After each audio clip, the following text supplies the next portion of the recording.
జై శ్రీరామ్ అందరికీ నమస్కారం. వెల్కమ్ టు న్యూస్ అఖండ. నేను మీ కస్తూరి శ్రీధర్. మిత్రులారా, మనం అందరం కూడా చిన్నప్పుడు చదువుకునేటప్పుడు ఒక పద్యంలో పురుషులందు పుణ్య పురుషులు వేరయ్యా అని చెప్పేసి ఒక పద్యం ఒకటి చదువుకున్నాం. అదే విధంగానే ఈ రాజకీయ పార్టీలు ఎన్ని ఉన్నప్పటికీ కూడా వీటిల్లో భారతీయ జనతా పార్టీ కంటూ ఒక ప్రత్యేకత అనేది ఉండాలి.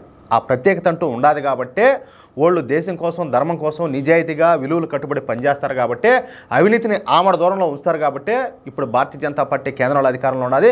అదేవిధంగా చాలా రాష్ట్రాల్లో అధికారంలో ఉన్నది. దాంతోపాటు తమ మిత్రపక్షాలను కలుపుకొని కూడా చాలా రాష్ట్రాల్లో అధికారంలో ఉన్నది. మీకు అందరికీ తెలిసిందే, ఢిల్లీలో ఎలక్షన్ పూర్తి అయిపోయింది, రిజల్ట్స్ వచ్చేసినాయి. భారతీయ జనతా పార్టీ ఘన విజయం సాధించింది.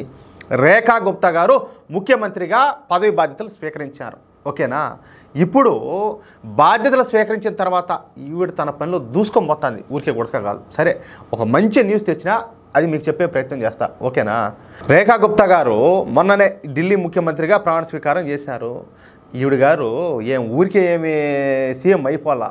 ఆమె 21 సంవత్సరాల వయసులోనే ఢిల్లీ యూనివర్సిటీ ఎన్నికల్లో ఘన విజయం సాధించి ఢిల్లీ యూనివర్సిటీ అధ్యక్షురాలిగా పనిచేశారు. చూడండి, ఇక ఆమె యొక్క ఈ వాక్పటిమ అద్భుతం అన్నమాట. అంత గొప్పగా మాట్లాడగలుగుతుంది. కమాండింగ్ టోన్తో అందరి నోళ్ళు కూడా ముయించగలుగుతుంది. స్పాట్లోనే మంచి నిర్ణయాలు తీసుకోవడంలో రేఖా గుప్తాకు తిరుగులేదన్నమాట. ఇక రేఖా గుప్తా గారికి చిన్నప్పటి నుంచే నాయకత్వ లక్షణాలు పుష్కలంగా ఉన్నాయి. పైగా తన రాజకీయ జీవితంలో ఒక చిన్న రిమార్క్ కూడా లేదు. ఎక్కడా కూడా అవినీతికి పాల్పడిన ఆ దాఖలాలు కూడా లేవు. అందుకే రేఖా గుప్తా గారిని ఏరి కోరి భారతీయ జనతా పార్టీ అధిష్టానం ఢిల్లీ ముఖ్యమంత్రిగా ఎంపిక చేసింది. అర్థమవుతుందా?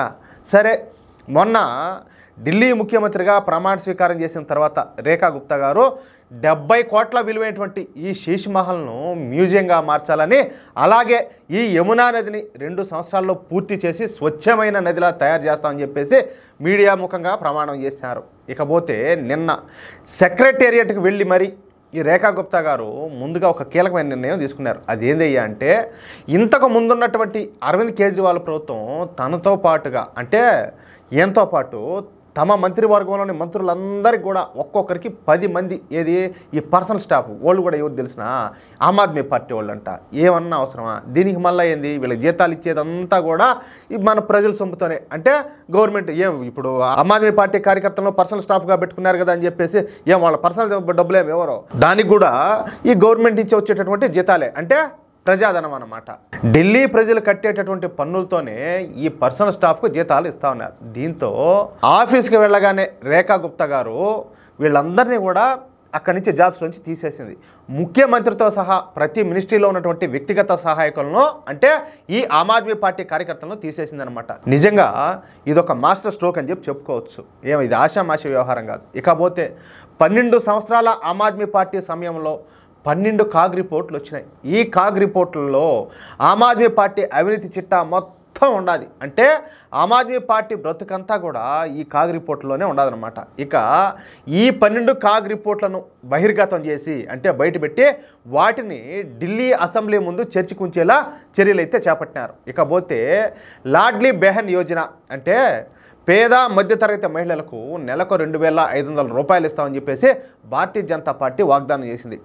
ఆ వాగ్దానం ప్రకారం వచ్చే నెల, అంటే ఇప్పుడు మార్చి నెల నుంచి ప్రతి పేద మధ్యతరగతి మహిళలకు 2500 రూపాయల ఆర్థిక సాయం చేస్తామని చెప్పేసి రేఖా గుప్తా గారు స్పష్టం చేశారు. ఇకపోతే అరవింద్ కేజ్రీవాల్ ఎంత క్రూరుడో, ఎంత దుర్మార్గుడో ఇప్పుడు నేను చెప్పే విషయాన్ని బట్టి మీకు అర్థమవుతుంది. ఓకేనా? నరేంద్ర మోడీ గారు పేద మరియు మధ్యతరగతి కుటుంబాల కోసం ఆయుష్మాన్ భారత్ పథకాన్ని తీసుకొచ్చాడు.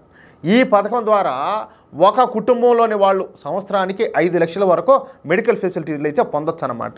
ఇది నిజంగా పేద మరియు మధ్యతరగతి కుటుంబాలకు ఆయుష్ పోసే పథకమే. 5 లక్షలు అంటే ఏంది? మామూలుగా మనం ఓపెన్గా మాట్లాడుతున్నాం. 5 లక్షల రూపాయలు ఖర్చు పెట్టే అంత సమస్యలు ఎందుకు వస్తాయి చెప్పండి? ఒకవేళ ఆ సమస్యలే వస్తే ఇప్పుడు పేద మధ్యతరగతి కుటుంబాలకు వాళ్ళకి ఎంత ఓటర్నిచ్చినట్ట, వాళ్ళు పాపం ఏడ తేగలుగుతారు 5 లక్షల డబ్బులు అంటే? అంతంత మాత్రం ఉండేవాళ్ళు. అలాంటిది కేంద్ర ప్రభుత్వం ఆయుష్మాన్ భారత్ పథకం ద్వారా అంతటి గొప్ప అవకాశాన్ని కల్పించిందనమాట పేద మరియు మధ్యతరగతి ప్రజలకు. ఓకేనా? కానీ ఈ పథకం అమలైతే తనకు పేరు రాకుండా పోతని చెప్పేసి ఈ డెకాయిట్ సారాయి దొంగ అయినటువంటి అరవింద్ కేజ్రీవాల్ ఈ పథకాన్ని అసలు ఢిల్లీలో అమలు చేయనీయకుండా అడ్డుకున్నాడు. ఫలితంగా ఆయుష్మాన్ భారత్ పథకం ఢిల్లీ ప్రజలకు అందుబాటులోకి రాకుండానే పోయింది. అంటే అరవింద్ కేజ్రీవాల్ ప్రజల ప్రాణాలు పోయినా పర్వాలేదు కానీ మోడీ గారికి మంచి పేరు రాకూడదని చెప్పి ఆ ఉద్దేశంతో ఈ పథకాన్ని అమలు కానివ్వకుండా అడ్డుపడ్డాడు. దీంతో నిన్న ఈ సెక్రటేరియట్కు వచ్చినటువంటి రేఖా గుప్తా గారు ఆయుష్మాన్ భారత్ పథకాన్ని ఢిల్లీలో అమలు చేసే ఫైల్ పైన తన మొదటి సంతకాన్ని వేశారు. అంటే ఇక నుంచి ఢిల్లీలో ఉన్నటువంటి పేద మరియు మధ్యతరగతి ప్రజలు ఉచితంగా ఈ మెడికల్ ఫెసిలిటీని అయితే పొందొచ్చు అన్నమాట. ఈ విధంగా గంటకు ఒక్కొక్క సంచలన నిర్ణయం తీసుకుంటా రేఖా గుప్తా గారు అందరినీ ఆశ్చర్యపరిస్తా తన పనులు అయితే ముందుకు దూసుకోబోతున్నారు. అదేనైనా భారతీయ జనతా పార్టీకి ఆమ్ ఆద్మీ పార్టీకి ఉండే తేడా ఏంటంటే అది తేడా. ఏమంటారా మిత్రులారా?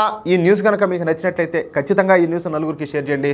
అదేవిధంగా ప్రతి ఒక్కరూ మీ యొక్క అమూల్యమైన అభిప్రాయాలను ఖచ్చితంగా కామెంట్ చేయండి. ఇంతవరకు మన ఛానల్ మీరు కనుక సబ్స్క్రైబ్ చేసుకున్నట్టయితే ప్రతి ఒక్కరు కూడా మన ఛానల్ సబ్స్క్రైబ్ చేసుకోండి, సపోర్ట్ చేయండి ప్లీజ్. జై శ్రీరామ్.